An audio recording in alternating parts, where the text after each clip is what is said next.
Shalom, berjumpa dengan gue, Grace, Unlimited, and Encouragement. Anugerah uh, tak terbatas dan encouragement, memberikan kita uh, dorongan hidup yang luar biasa. Saya akan sharing kepada saudara malam hari ini sebelum saudara tidur dengan tenang, rest in peace, gitu ya. Bukan rest in heaven, rest in earth, tapi rest in peace, yaitu tentang penggenapan misteri Tuhan. Kenapa? Karena ini bicara tentang Tuhan yang tidak bisa dimengerti, tapi misteri. Misteri itu artinya di luar pengetahuan kita nggak tahu, tapi sedang digenapi. Dan itu adalah janji Tuhan, firman Tuhan. Malam hari ini saya sedang berbicara tentang firman Tuhan yang digenapi dalam hidup saudara. Semua yang misteri dan daripada Tuhan tidak akan menjadi misteri lagi ketika Tuhan Yesus menyatakannya kepada kita. Yuk, kita akan melihat penggenapan misteri Tuhan ini. Firman Tuhan di dalam Wahyu pasal yang ke-10 ayat yang ke-7 di sana dikatakan tentang adanya kata misteri Tuhan. Yaitu di sana ada dikatakan begini, tetapi pada waktu sangkakala dari malaikat yang ke-7 akan segera ditiup rahasia Elohim. Nah, rahasia Elohim atau rahasia Tuhan di sana itu disebutkan adalah the mystery of God. Misteri Tuhan. Jadi the mystery of God, misteri Elohim, misteri Tuhan. Dikatakan misteri itu harus digenapi atau should be finished, harus digenapi. Jadi misteri Tuhan itu harus digenapi, saudara. Seperti yang telah Dia sendiri beritakan kepada hamba-hambanya, yaitu para nabi. Jadi misteri yang menjadi rencana Tuhan atas bangsa Israel di kitab Wahyu dikatakan ketika sangkakala yang ke-7 dibunyikan, itu artinya misterinya harus digenapi. Misterinya itu apa sih? Misterinya itu sebetulnya adalah penggenapan rencana Tuhan. Rencana Tuhan kepada bangsa Israel adalah mereka akan dibuat oleh Tuhan. Rencananya digenapi. Satu, Israel akan menjadi bangsa yang besar, menjadi channel blessing bagi bangsa-bangsa. Dan Israel akan memimpin bangsa-bangsa kepada keselamatan Yesus Kristus. Mereka jadi imamat rajani. Dan mereka akan diikat kembali oleh perjanjian Tuhan. Karena Israel di perjanjian lama mereka telah dipisah oleh Tuhan. Tapi kemudian dengan dulu diikat oleh perjanjian karena Israel sering berselingkuh, berzinah dengan ilah-ilah dewa Baal, idol yang lain. Lalu Israel tidak lagi ada perjanjian. Dan kemudian ketika keselamatan datang kepada bangsa-bangsa, diberi kesempatan sebagian orang Israel untuk diselamatkan melalui anugerah. Tapi di masa depan Tuhan juga akan memulihkan Israel dengan cara diikat kembali dengan perjanjian itu melalui perkawinan anak domba, di mana Israel sebagai mempelai Kristus dan Kristus sebagai mempelai pria. Di pesta perkawinan anak domba itu maksudnya Israel diikat kembali dengan perjanjian. Nah, artinya begini, janji Tuhan kepada Abraham pasti digenapi untuk Israel. Apa sih janji Tuhan? Nah, kita lihat dulu janji Tuhan dalam Kejadian ayat yang Kejadian 12 ayat yang kedua dan ketiga. Di sana dikatakan begini. Inilah janji Tuhan ini.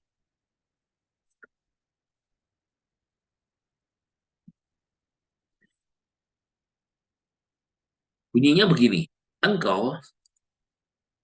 Aku akan membuat engkau menjadi satu bangsa yang besar. Itu janji Tuhan. Jadi Tuhan akan membuat Israel menjadi satu bangsa yang besar. Lalu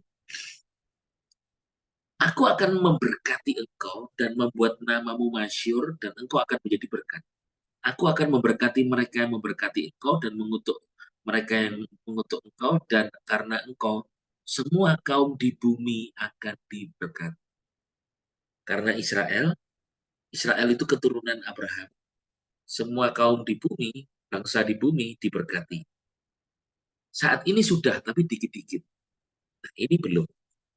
Nanti mereka akan memerintah bersama dengan Yesus Kristus, saudara, kitab Wahyu. Dan saudara, eh,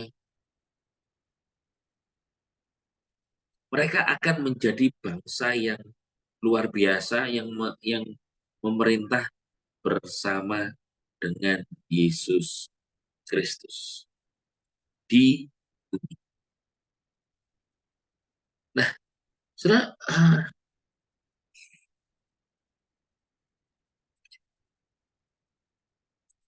yang saya mau sampaikan kepada saudara, bahwa penggenapan misteri Tuhan itu bicara tentang janji Tuhan yang pasti digenapi. Dia tidak lambat menggenapi janji. Bagaimana dengan hidup kita sekarang? Itu kan nubuatan kita. Bagaimana dengan hidup kita? Saudara, saya beritahu sama saudara, apakah janji Tuhan? Pertanyaannya begitu. Yang saudara tangkap, yang saudara terima, dan itu belum terjadi kepada saudara. Ada kabar baik. Ketika sangkakala yang ketujuh dibunyikan, itu berarti satu tanda bahwa misteri tentang Tuhan itu akan digenapi. Janji-janjinya itu akan terjadi. Rahasia Tuhan yang itu harus digenapi seperti yang Tuhan sudah nubuatkan melalui hamba-hambanya. Yaitu bahwa Yesus sudah dinubuatkan akan menjadi raja dan akan memerintah atas umat Israel di bumi selama-lamanya. Saudara, kalau saya membaca di Lukas pasal yang pertama, ini bukan Bible study ya, saudara. Ini bukan study the word. Tapi ini saya sedang menyampaikan firman kepada saudara. Ini dasarnya dulu, saudara. Di Lukas 1 ayat 33 dikatakan begini, Yesus itu, Yesus akan memerintah atas keturunan Yakub. Siapa keturunan Yakub? Israel. Sampai selama-lamanya. Dan kerajaannya tidak akan berakhir. Jadi Yesus akan memerintah atas Israel itu di bumi atas dan selama-lamanya. Kerajaannya tidak pernah berakhir. Kenapa saya berkata di bumi? Karena di ayat yang itu kan ayat 33. Ayat yang ke-32, dia Yesus akan menjadi besar dan akan disebut Putra yang Maha Tinggi, dan Tuhan Elohim akan mengaruniakan kepadanya, pada Yesus, tahta Daud, bapa leluhurnya. Berarti kan bicara tentang Israel, dan tahta Daud pasti di bumi. Nah, jadi itu akan digenapi dan Yesus akan memerintah bersama mereka sebagai imamat rajani mereka di bumi selamanya. Artinya gini, penggenapan misteri janji Tuhan yang diberitakan kepada para nabinya pasti itu terjadi. Itu untuk di masa depan. Hari ini, adakah saudara yang mendapatkan janji Tuhan? Janji Tuhan yang masa depan aja pasti digenapi. Maka hari-hari ini, janji Tuhan sedang dijadikan di dalam hidup saudara. Jaminannya Yesus Kristus. In Christ, di dalam Kristus, janji Tuhan sedang digenapi dalam hidupmu. Katakan bersama saya, di dalam Kristus janji Tuhan sedang digenapi di dalam hidupku. Janji Tuhan sedang digenapi di dalam hidup kita. Saudara, itulah janji Tuhan. Dia sedang melakukannya kepada kita. So dikatakan bahwa di Roma pasal yang keempat ayat 21. Nah, ini keren ini. Roma 4 ayat 21 dikatakan begini.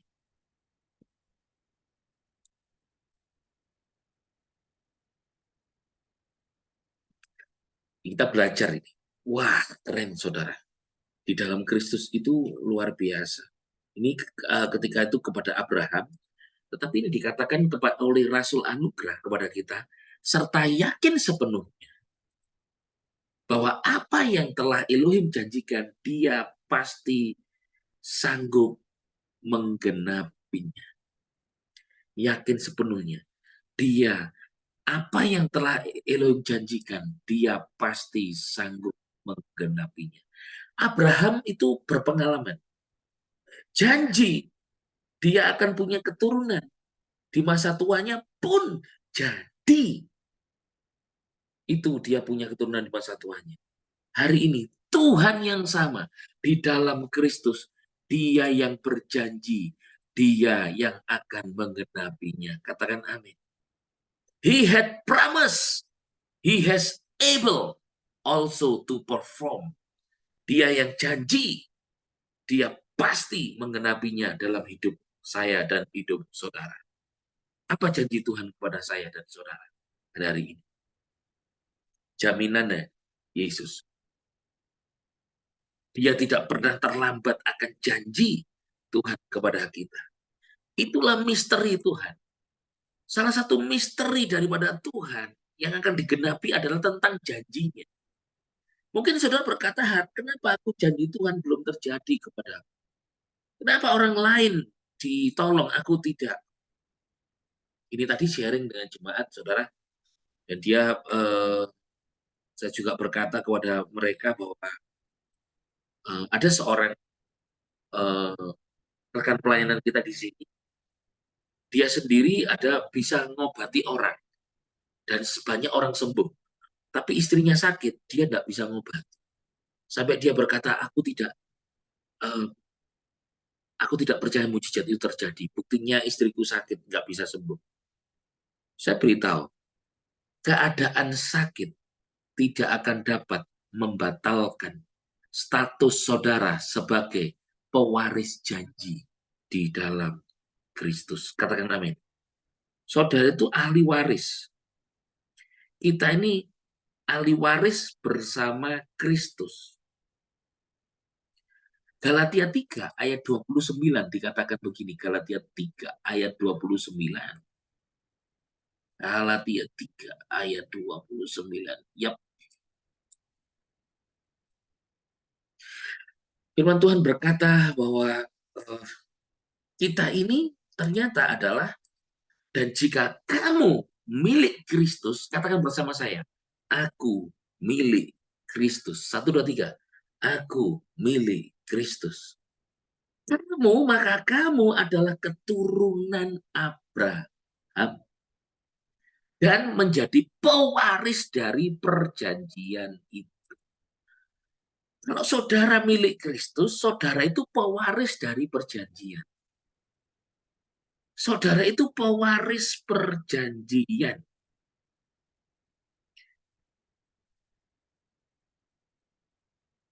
Jadi saudara, dalam hidupmu engkau itu ada janji Tuhan. Katakan amin. Bahkan dikatakan di dalam Roma pasal yang ke-8 ayat yang ke-17, kita ini pewaris janji bersama dengan Kristus. Katakan bersama saya, aku pewaris janji Tuhan bersama Kristus. Roma 8 ayat 17 dikatakan karena kita adalah anak, maka kita juga pewaris, yaitu orang yang berhak menerima janji Elohim dan menjadi pewaris bersama Kristus. Yaitu jika kita menderita bersama dia, supaya kita juga dimuliakan bersama dia. Saudara, kita ini pewaris janji Tuhan bersama Kristus. Jadi engkau ini pewaris. Ada janji Tuhan. Ada janji Tuhan dalam hidup kita. Katakan bersama saya, ada janji Tuhan dalam hidup. Tidak tergantung saudara itu sakit. Kalau sakit belum disembuhkan, bukan berarti Tuhan tidak menyembuhkan. statusmu tetap sebagai ahli waris janji Tuhan.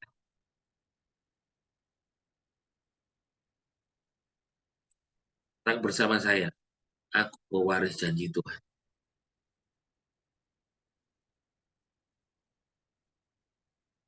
Tidak bergantung keadaan kita, tidak bergantung kelemahan kita, tidak bergantung daripada keadaan kita, tidak bergantung dari kegagalan kita atau keberhasilan kita. Perubahan apapun yang terjadi di dalam hidup kita, identitas kita adalah pewaris janji Tuhan.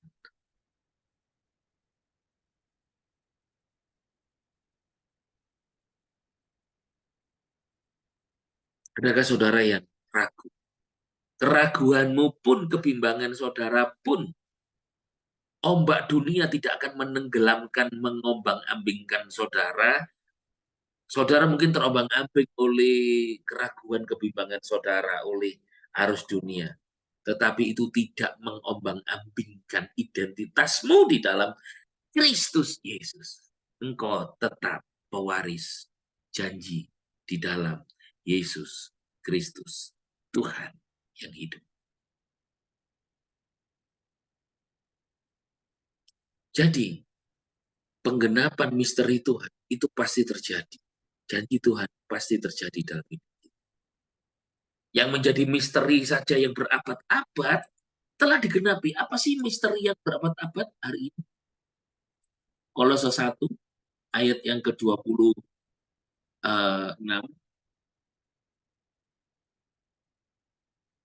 diberitahukan oleh Rasul Paulus, bunyinya begini. Kolose 1 ayat 25 dan sampai ayat yang ke-27. Ada rahasia. Ternyata ada rahasia, itu sudah digenapi. Masa janji Tuhan yang kayaknya misteri dalam hidup kita nggak digenapi? Itu impossible banget. Dikatakan di sana bahwa Kolose 1:27, aku telah menjadi pelayan jemaat untuk meneruskan firman Elohim kepadamu. Yaitu rahasia yang tersembunyi dari masa ke masa dan dari generasi ke generasi, tetapi yang sekarang telah dinyatakan kepada orang-orang kudusnya. Jadi ada rahasia, saudara, yang tersembunyi dari masa ke masa, dari generasi ke generasi, itulah misteri, itu misteri Tuhan. Namun sekarang dinyatakan, apa itu?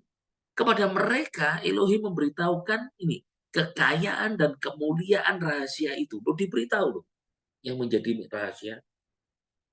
Di antara bangsa-bangsa, bukan Yahudi, yaitu Kristus ada di dalam kamu. Christ in you, yang adalah pengharapan akan kemuliaan. Jadi rahasianya Tuhan, dari masa ke masa, dari generasi ke generasi, itu aja digenapi oleh Tuhan. Yaitu apa? Christ in you. Hari ini kabar baiknya Christ in you. Penggenapan misteri Tuhan yang sudah Tuhan lakukan pada kita adalah Christ in you. Ngomong sama saya sekarang. Christ in me. Kristus ada di dalam. Christ in you.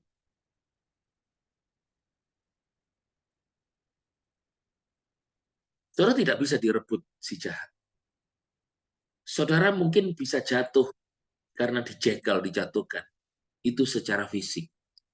Tetapi dalam Kristus, siapa yang bisa jegal menjatuhkan saudara? Dia berhadapan, berurusan dengan Tuhan. Tidak ada yang bisa menjegal saudara. Untuk urusan keselamatan dan perlindungan dan berkat Tuhan. Orang bisa menutup pintu, tetapi Tuhan, dia adalah pintu. Dia membukakan pintu yang baru buat saudara. Orang bisa meragukan saudara. Orang bisa tidak melepaskan saudara. Tetapi Tuhan memberikan rohnya, yaitu Kristus di dalammu. Itu penggenapan misteri Tuhan yang berabad-abad. Dari masa ke masa, zaman ke zaman, digenapi. Apalagi apa yang kau butuhkan dalam hidupmu. Kau butuh apa dalam hidupmu? Berkat penyertaan Tuhan, jalan keluar, solusi kesembuhan. Yesus sedang lakukan sesuatu yang luar biasa di dalam hidupmu. Yang misteri generasi-generasi saja digenapi, apalagi hanya hal sementara di bumi. Apalagi hanya sebuah keberhasilan, apalagi hanya sebuah kesembuhan, apalagi hanya sebuah berkat. Yang berabad-abad saja digenapi misteri Tuhan ini. Apalagi engkau membutuhkan pertolongan Tuhan, membutuhkan mujizat. Dia tidak pernah dan tidak akan pernah mempermalukan saudara. Yesus pembela yang ajaib untuk saudara. Katakan amin. Katakan bersama saya. Yesus pembela yang ajaib bagiku. Yesus pembela yang ajaib, saudara. Dulu saudara itu berdosa. Tapi sekarang enggak lagi. Yang menjadi misteri bagi manusia, ya misteri Tuhan, itu adalah ini. Di Roma, ayat pasal 3, ayat yang ke-23, itu dikatakan begini. Roma 3 ayat 23, tetapi sudah dijawab di Roma ayat 3, 24. Roma 3 ayat dikatakan begini. Semua orang telah berdosa dan kehilangan kemuliaan Tuhan, kemuliaan Elohim.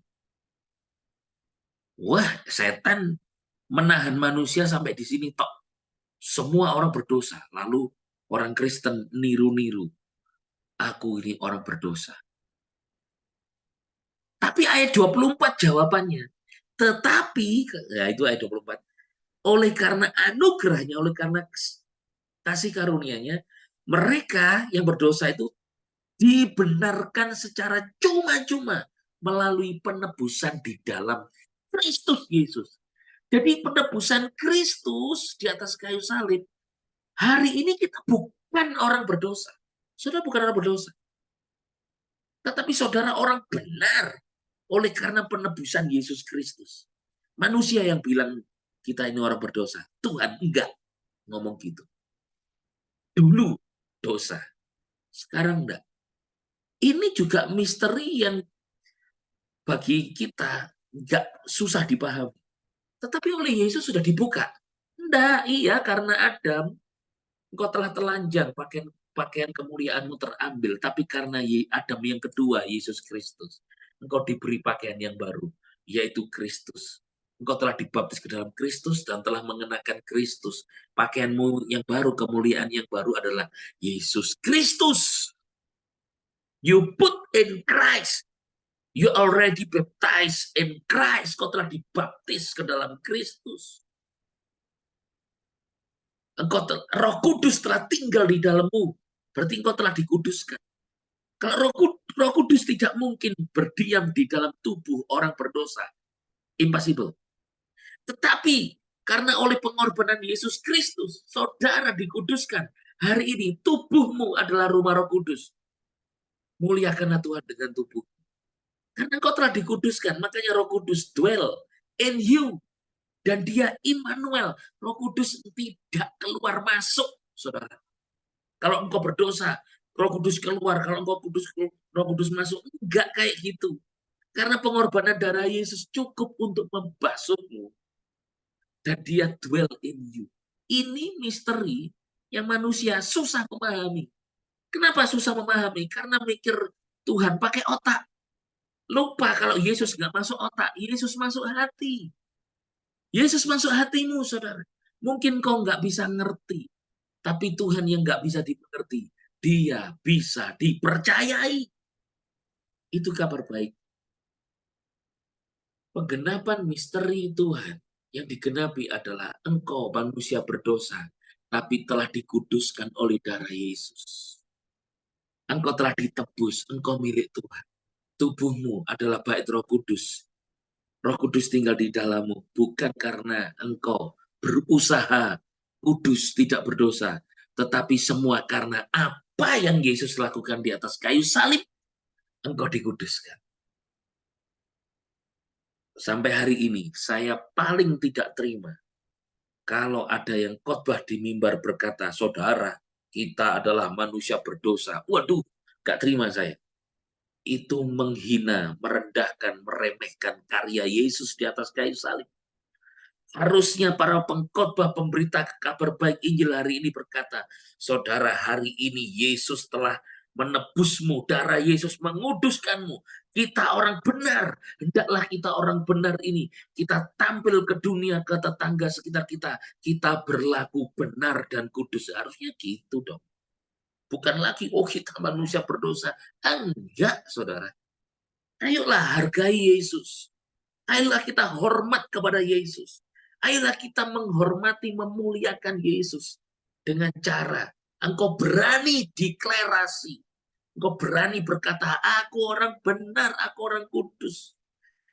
Bagi orang Kristen yang tidak memahami ini masih misteri, saudara. Dan hari-hari ini misteri ini sedang digenapi. Biarlah banyak anak-anak Tuhan yang tahu bahwa dirinya telah dikuduskan, dibenarkan, disucikan. Mereka telah ditebus dan menjadi milik Tuhan. Dan tubuhmu adalah bait Roh Kudus, ada Roh Kudus. Tidak mungkin yang kudus tinggal dalam diri orang berdosa. Orang berdosa itu dikuduskan oleh darah Yesus, maka dari itu Roh Kudus mau tinggal di dalam kita karena Dia telah menguduskan kita. Come on. Deklarasilah, declare dengan mulutmu. Enak mana? Doa sebagai orang berdosa atau kita berdoa sebagai orang kudus? Pasti lebih enteng kita berdoa sebagai orang benar. Tidak salah, saudara ngaku dosa. Itu baik. Seperti anak-anak kita yang bersalah ngaku dosa kepada kita sebagai orang tua. Pak, Ma, sorry ya. Kan senang toh kita. Memuliakan Tuhan. Jadi penggenapan daripada misteri Tuhan itu yang pertama bicara tentang janji Tuhan yang sedang digenapi dalam hidup kita. Yang kedua, tentang Kristus yang tinggal di dalam kita. Kristus yang tinggal di dalam kita.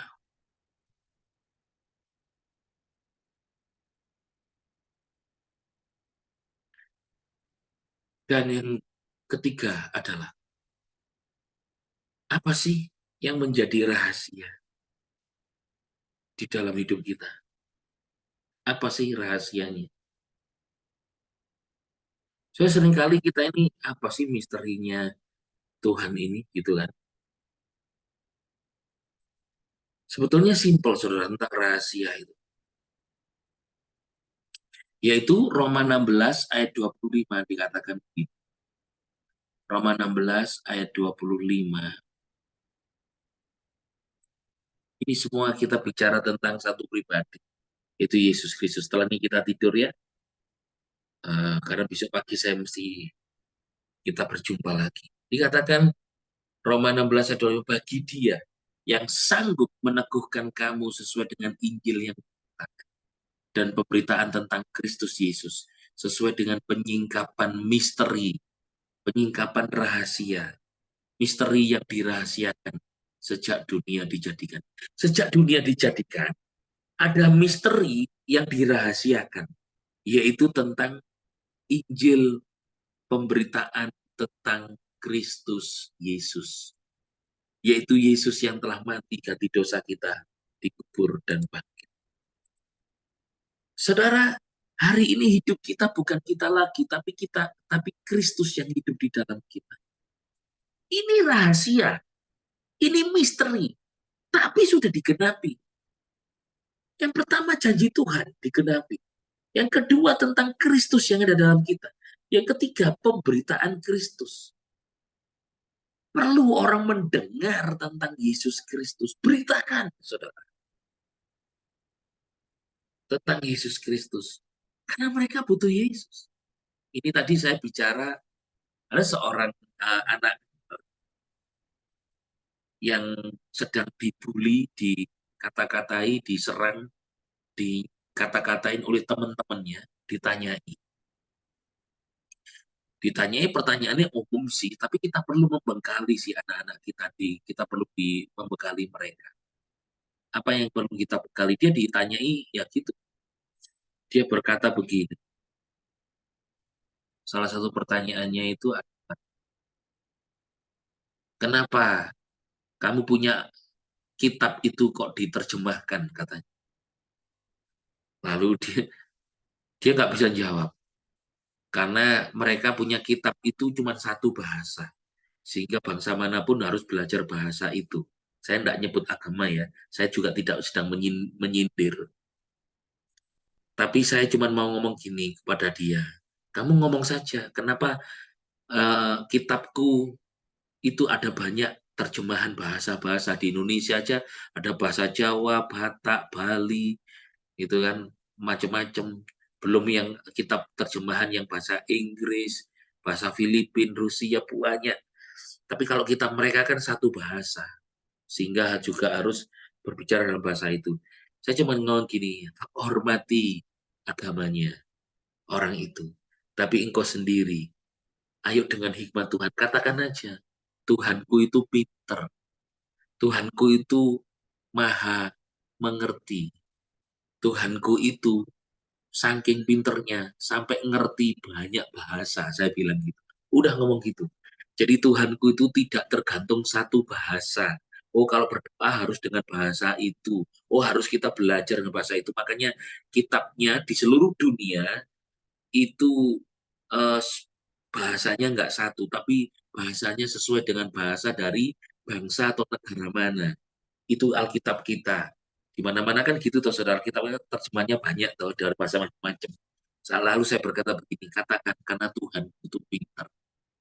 Oh, hari-hari ini, saudara, Kristus sedang memberikan hikmat kepada anak-anaknya supaya mereka menjadi orang-orang yang pintar di dalam menjawab pertanyaan, bukan untuk berdebat, bukan untuk karena menjawab satu tes, karena orang itu bertanya kan ada yang tes, ada yang ngajak berkelahi kan, berdebat. Saya berkata begini, engkau tidak punya tanggung jawab untuk menjawab pertanyaan orang yang ngajak bertengkar atau berkelahi, atau engkau tidak punya tanggung jawab terhadap orang yang untuk yang ngetes engkau, tapi jawablah orang yang bertanya betul-betul dia tidak punya, dia betul-betul nggak tahu dan bertanya, kau boleh jawab. Kalau ngajak berkelahi atau debat, mending jangan dijawab, karena kau nggak salah dan nggak dosa atas hal itu. Jangan khawatir. Katakan saja Tuhanku itu pinter, makanya kitabnya diterjemahkan dalam banyak bahasa. Tuhan tetap mengerti karena Tuhan melihat hati, karena Tuhan itu masuk di dalam hati kita, muduskan kita saja begitu. Sudahlah, kamu diberi hikmat Tuhan. Jangan khawatir. Lalu mereka berkata begini, kenapa Tuhanmu? Dia nggak bisa jawab. Kenapa Tuhanmu itu ada fotonya? Gitu. Sudah jawab saja, karena saya pernah melihat anak kecil debat antara agama, satu Kristen. Tapi pintar jawabannya. Apa itu? Masa Yesus ada fotonya? Kayak Tuhan kami itu loh nggak ada fotonya. Oh, pintar anak kecil itu ngomong kayak gini, saudara. Iya, karena Tuhanku ganteng, makanya ada fotonya. Kalau Tuhanku kan jelek, makanya nggak ada fotonya. Jadi tersinggung, saudara. Akhirnya berhenti mereka berdebat. Sorry ya, saya tidak sedang menjelekkan agama, tetapi maksud saya adalah nggak usah berdebat lah, saudara. Tuhan memberikan kita hikmat satu jawaban, itu yang sudahlah. Kita berbeda, tetapi satu. Kan kita satu bangsa Indonesia, NKRI, NKRI. Apalagi kita sebentar lagi mau pemilu ya tahun depan, berbeda partai kita tetap satu, membangun satu. Ayo kita melaju bersama Indonesia maju gitu. Kita maju bersama Indonesia melaju. Ini gimana temanya negara Indonesia ini? Lalu ditanya lagi dia, kenapa kamu menyembah Tuhan itu kok tiga? Ada Yahweh, Bapak Yahweh, ada Yesus, ada Roh Kudus gitu. Terus saya tanya gini, kalau kamu sedang ngopi, ya jawaban tanyalah balik gitu loh.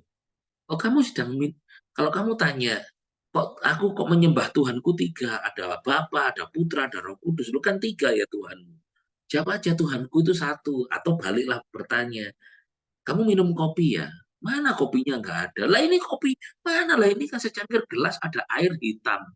Berarti ini ada air hitam, Ada air, ada gula manis ya, ada gula. Lalu hitamnya ini karena kopi. Oh berarti ada tiga. Kamu minum tiga ya? Enggak, enggak, aku minum satu kopi. Mana kopinya nggak ada? Ini cuma ada eh, air hitam dan manis. Berarti ini kopi manis. Mana kopinya nggak ada? Ya sudah jawab aja begitu kan satu minuman kopi gitu kan. Iya, karena kan ternyata targetnya adalah supaya dia meninggalkan Yesus dan mengikut agamanya. Bilang saja begini, aku bukan orang beragama, KTP-ku saja Kristen, aku cuman Kristen KTP, aku bukan pemeluk agama, ngomong gitu aja. Tapi aku dipeluk Yesus, sudah selesai. Aku dipeluk Yesus, aku bukan pemeluk agama. Kalau aku memeluk agama, aku bisa capek memeluk. Kalau aku dipeluk Yesus, Yesus tidak pernah capek memeluk aku. Jadi aku ini anak Tuhan, aku diselamatkan Yesus. KTP-ku saja Kristen, aku ini Kristen KTP. Udah ngomong gitu aja, saya ajari itu. Tapi aku ini adalah orang yang dicintai Tuhan. I am God's beloved. Sampai saya ngomong gitu kepada dia. Sudahlah, hari ini tidak perlu pinter-pinteran. Tetapi cukup penyertaan Tuhan memberi hikmat untuk kau memberikan jawaban tepat pada waktunya di saat yang tepat kepada orang yang tepat. Tuhan menyertaimu, Tuhan membelamu. Gak perlu berdebat, gak perlu berkelahi. Tetapi yang penting adalah bagaimana engkau dapat tetap menyaksikan bahwa Yesus Tuhan yang baik, pembelamu yang setia dan perkasa. Katakan amin. Jadi saudara, kalau kita disuruh mengingat semua firman Tuhan, kita punya kelemahan, bisa lupa. Tapi Tuhan tidak pernah berhenti mengingat kita. Katakan bersama saya, Tuhan tidak pernah melupakanku. Satu, dua, tiga. Tuhan tak pernah melupakan. Surah penggenapan misteri Tuhan yang ketiga itu adalah tentang pemberitaan Yesus Kristus.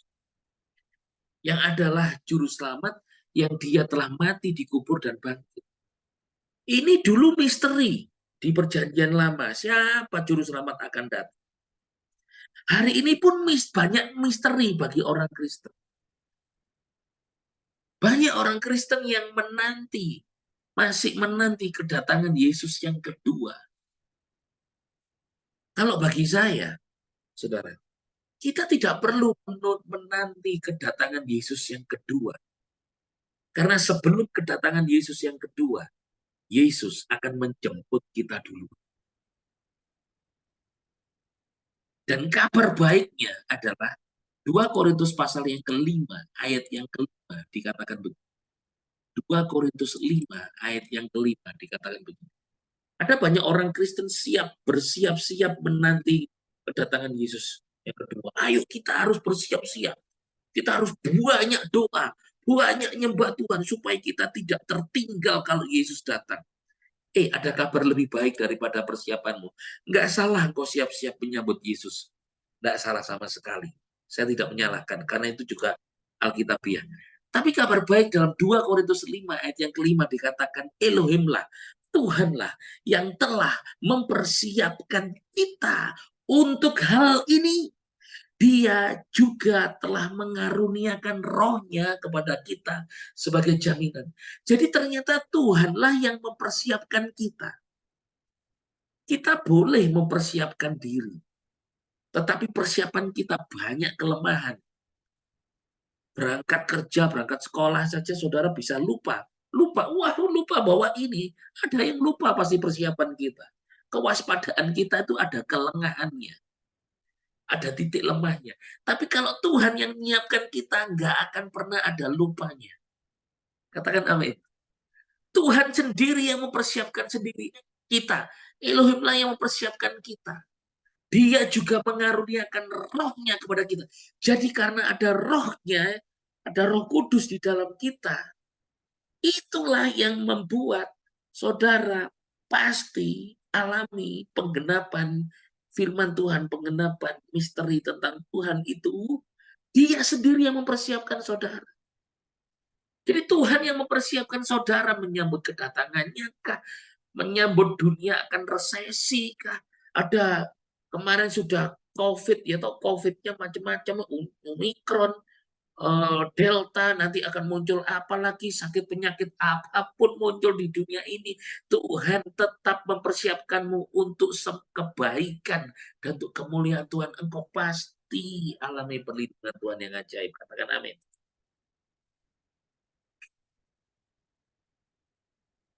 Adakah engkau sedang khawatir hari-hari ini?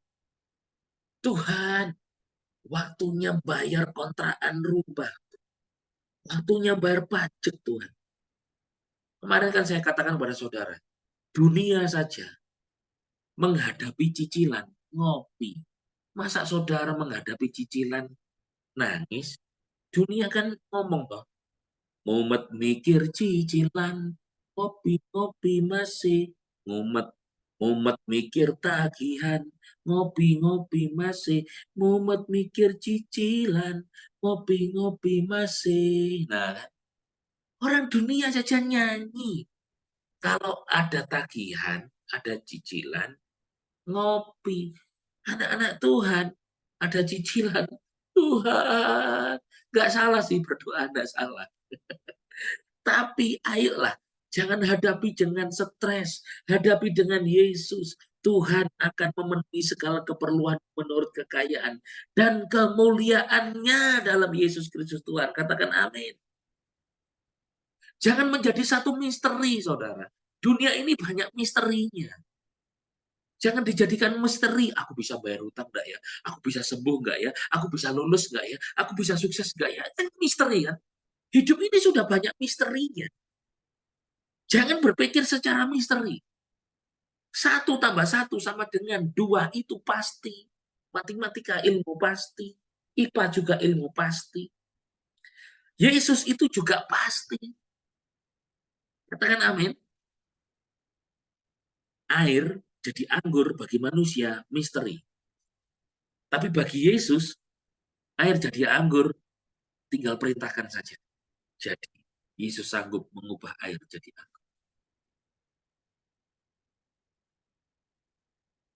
Manusia bisa terangkat naik ke awan-awan misteri karena melawan hukum gravitasi.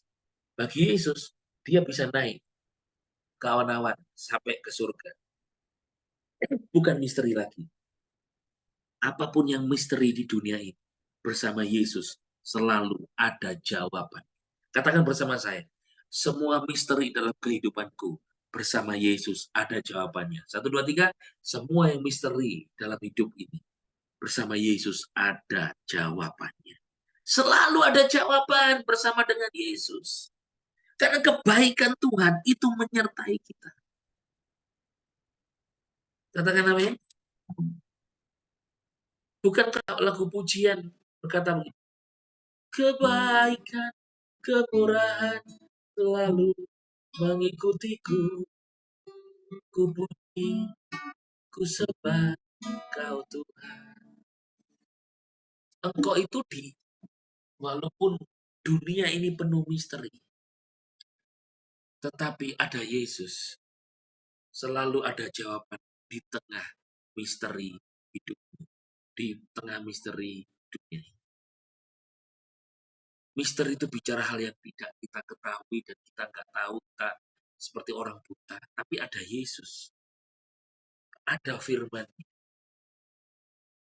Firman pelita bagi kakiku, terang bagi jalanku. Selalu dengar firman Tuhan. Carilah firman kebenaran, firman anugerah dan kebenaran. Firman tanpa Yesus juga misteri. Tapi firman bersama Yesus, firman itu akan menjadi anugerah dan kebenaran yang menuntunmu untuk engkau mengerti. Katakan amin. Dia buka jalan saat tiada jalan. Dengan cara yang ajaib, dia buka jalan bagiku. Dia menuntunku dan memeluk diriku. Dengan kasih dan kuasanya, dia buka jalan. Dia buka jalan. Mungkin hidupmu seperti misteri. Misterinya adalah kenapa gak ada jalan Tuhan. Jalannya buntu untuk keluargaku. Dengan istriku, dengan suamiku. Tuhan kok bertengkar terus gak ada jalan. Susah mikir anak-anak, masa depan anak-anak. Kayak satu misteri gitu saudara, gak ada jalan keluar. Tapi Yesus kabar baiknya, dia yang menggenapi. Misteri Tuhan saja digenapi, yaitu janjinya. Janji Tuhan dalam hidupmu pasti digenapi. Karena ada Yesus Kristus di dalam hidup. Di padang belantara kau menuntunku, sungai di gurun ku temui, langit bumi kan lenyap, tapi firman-Mu tetap. Ini dia buka jalan, dia buka jalan saat tiada jalan. Dengan cara yang ajaib, dia buka jalan bagiku. Dia menuntunku dan memeluk diriku. Dengan kasih dan kuasa-Nya, dia buka jalan. Yesus buka jalan. Fokus kepada Yesusnya, bukan fokus kepada jalannya. Kalau fokus kepada jalannya kebuka enggak ya? Katanya Tuhan buka jalan. Hei, biarpun jalan tetap tertutup, kalau fokus kepada Yesus, Yesus itu adalah jalan. I am the way, kata Yesus. Kalau Yesus adalah jalan, maka hidupmu di dalam Kristus, in Christ, jalannya hanya satu, melalui Yesus. Yesus itu seperti sebuah black hole dalam ilmu fisik ya, ilmu fisika tentang metafisika. Ada black hole. Kalau orang melalui black hole itu akan menuju ke semesta yang lain atau ke tempat yang lain atau lorong waktu atau apa gitu. Itu tentang metafisika atau tentang fiksi ilmiah, film-film biasanya. Tapi Yesus itu adalah pintu dari setiap masalah, pergumulan, tantangan hidup saudara. Katakan amin. Kesimpulannya adalah penggenapan misteri. Itu pasti, misteri Tuhan itu di akhir zaman. Firman Tuhan katakan itu akan digenapi. Misteri itu aja telah digenapi. Dan misteri tentang janji Tuhan dalam hidupmu, Tuhan sedang genapi dalam hidup. Yang kedua, misteri dari generasi ke generasi yang menjadi rahasia telah digenapi, yaitu Christ in you, Kristus di dalammu. Jadi penggenapan misteri tentang Tuhan, tentang Kristus di dalam kita telah dinyatakan. Yang ketiga, misteri tentang pemberitaan Yesus Kristus. Engkau sudah mendengar Yesus Kristus yang menyelamatkanmu. Maka percayalah saudara, kalau semuanya itu digenapi dilakukan Tuhan, apa yang terjadi dalam hidupmu? Tuhan sedang menolong saudara. Tuhan sedang melakukan kebaikan yang limpah untuk saudara. Dalam nama Yesus, malam ini kau tidur dengan tenang. Besok pagi engkau bangun, terima keajaiban penyertaan Tuhan. Ada jawaban, ada pertolongan, ada mujizat besar, besaran terjadi dalam hidup. Dalam Yesus Kristus Tuhan. Terima berkat ini, katakan amin.